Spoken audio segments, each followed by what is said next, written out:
Lu ngebandrol harga segitu anjir. 5M untuk uang tutup mulut tuh kacau sih.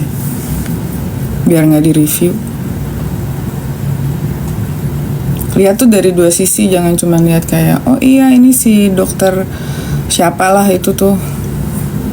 Terus si dokter itu tuh dia begini gitu. Emang dia tuh jual barang, itu kan dikletekin bisa kan? Produknya dikletekin ternyata BPOM-nya beda. Gue gak ngerti lagi. Gue udah nyerah deh, nyerah cuy. Barang-barang nyerah asli. Udah gitu kan udah keluar tuh 99 skincare yang dilarang sama BPOM ya kan. Pas gue lihat itu nggak ada satupun yang gue tahu itu skincare, kecuali si sabun papaya itu satu doang. Gue baru inget nih. Itu sabun papaya gue pakai dulu buat cuci muka. Cuman gue sebelnya apa, dia nggak jual yang apa sih yang cair gitu. Jadi tuh sabun gue bingung mau naruh di mana, di kamar mandi kan nggak sanitary kan kamar mandi tuh.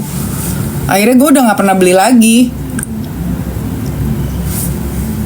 Kacau loh guys itu. Hah? Ditarik sama BPOM terus orang udah pada beli semuanya. Terus yang live masih jualan. Itu tuh masih pada jualan mereka. Orang itu bukan, itu ada sebagian yang produk dari Korea dan lain-lain. Itu nggak usah takut sama produk lokal. Kalau kayak yang jelas kayak modelannya Wardah, terus Mustika Ratu, Starry Ayu, itu menurut gue Viva, apalagi tuh.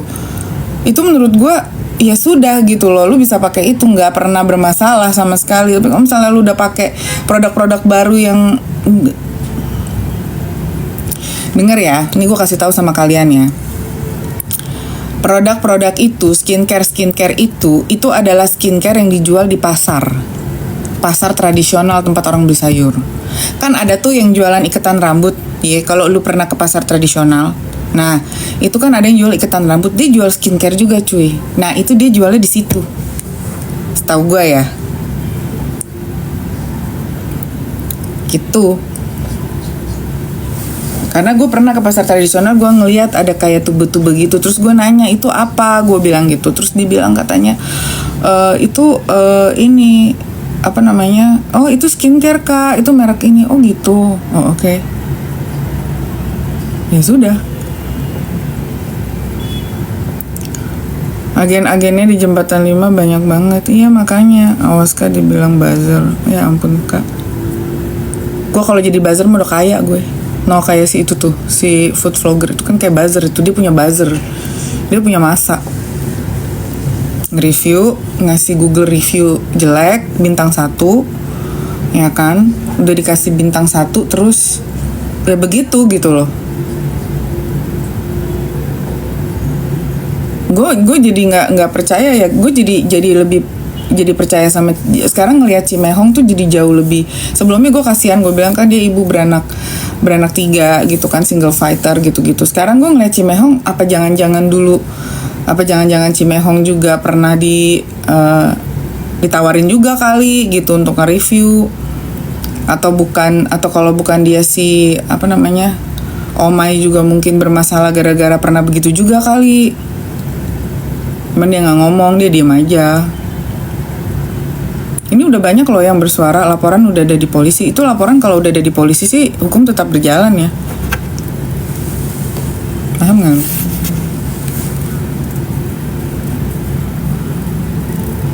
Yang kemarin minta bayaran 305. Aku nggak. Aku baru ngepost hari ini. Gitu. Kalau gue ya guys, gue nge-review makanan, setiap kali gue kalau disuruh nge-review gitu kan, dulu gue masih ngambil endorse, gue kan bulan ini gue belum ngambil kan sama sekali. Di bulan Januari Februari gue lagi off sama sekali, gue nggak mau gitu kan. Terus banyak yang nawarin, cuman gue bilang nggak dulu deh, gue bilang nanti mungkin di Maret kali ya, gue bilang gitu kan. Terus setiap kali ada yang mau ngasih produk apapun ke gue selalu bilang, ini kalau misalnya gue coba nggak enak, gue nggak jadi review ya.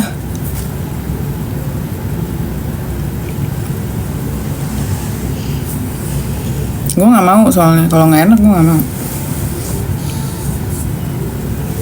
Siapa sih food blogger rese itu? Tebak aja siapa kira-kira.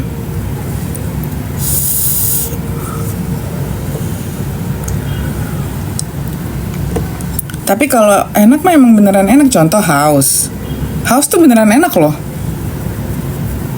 Itu beneran enak gitu. Mixue itu beneran enak. Momoyo itu beneran enak. Gimana? Emang enak.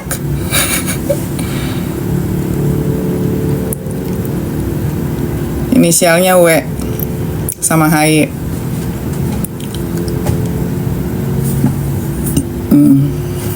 Pokoknya dia baru nyanyi Glory Glory Man United. Lagi heboh.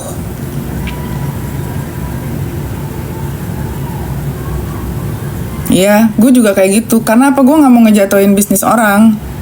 Karena menurut gue itu kan selera menurut gue, bukan menurut ya orang lain gitu loh. Contoh, gue gak suka makan durian, ya kan? Gue disuruh nge-review durian, ya gue tolak lah. Gue bilang, Kak maaf ya, aku gak makan durian. Ya karena emang gue gak doyan gitu loh. Gimana dong? Gue kalau ditanya gue enak apa enggak, pasti gue bilang iyo gak enak.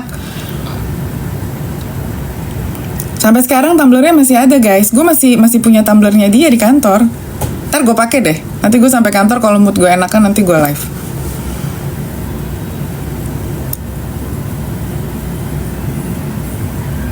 Gitu.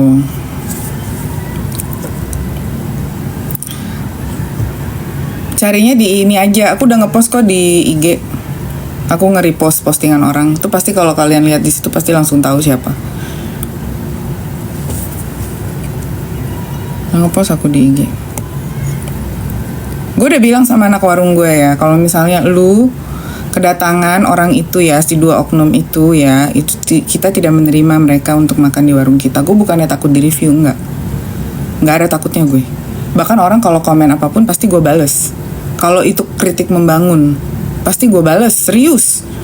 Kritik lu mau keras kayak gimana, gue sebagai pemilik yang punya warung gitu ya, kita berdua tuh kudu tahan banting gitu yang sama yang kayak gitu-gitu. Tapi kalau misalnya tiba-tiba satu ada buzzer, terus 2 ada begitu, mah kacau sih. Ngomongnya emang enak gitu loh. Gue kalau yang sesuai sama gue ya gue bilang enak, oke gitu, gue jalanin. Kok bisa ya doyan cempedak? Iya, tapi cempedak itu enak banget.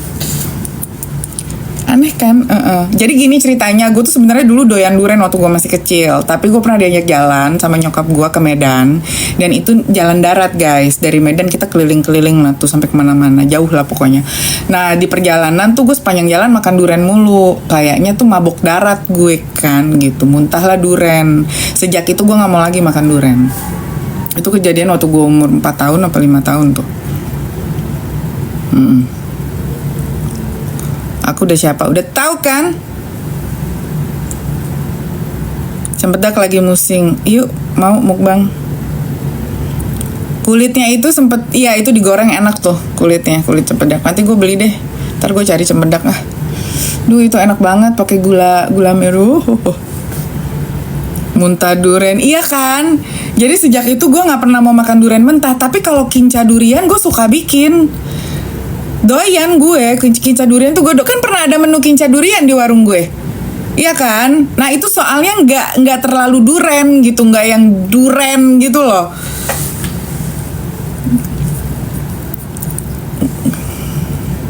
Iya, Ria SW tuh kayak gitu. Dia padahal konten kreator besar, tapi itu orang emang jahat banget sih itu si food yang nyanyi lagu Man United. Itu anjir, gue sampai gemeter gue tadi pagi pas gue ngeliat.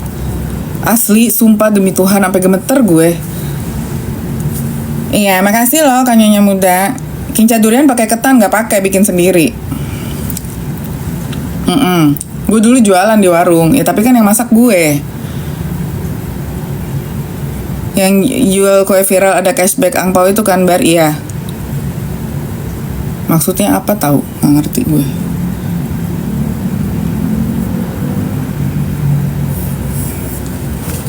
Sampai gemeter gue ngeliatnya gara-gara ya itu kasihan gitu loh UMKM. Lu bisa bayangin gak sih misalnya gini, kalau warung gue mungkin dilihat sebelah mata lah ya sama dia gitu ya kan gitu, apalagi di pasar gitu, apalagi yang punya gue gitu, pasti dia mikir ada ntar berisik nih anak gitu, paling begitu kan.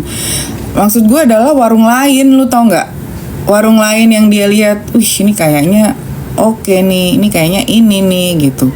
Lu nggak ada bedanya sama yang suka malak-malakin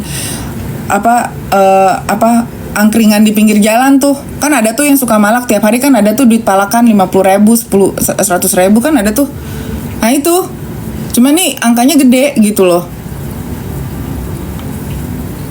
Di sini pada nggak tahu. Gue tuh udah tahu itu dari sekitar 2 bulan yang lalu ya kak ya. 2 bulan yang lalu, perkara masalah dia nge-review.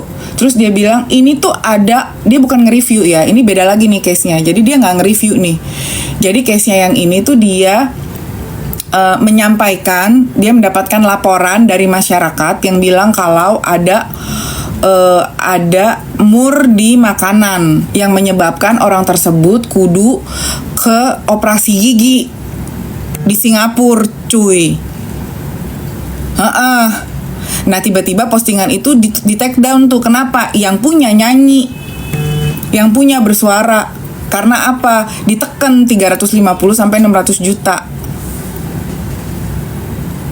Dan menjadikan dia sebagai food consultant, sedangkan dia tidak ada background food and beverage sama sekali.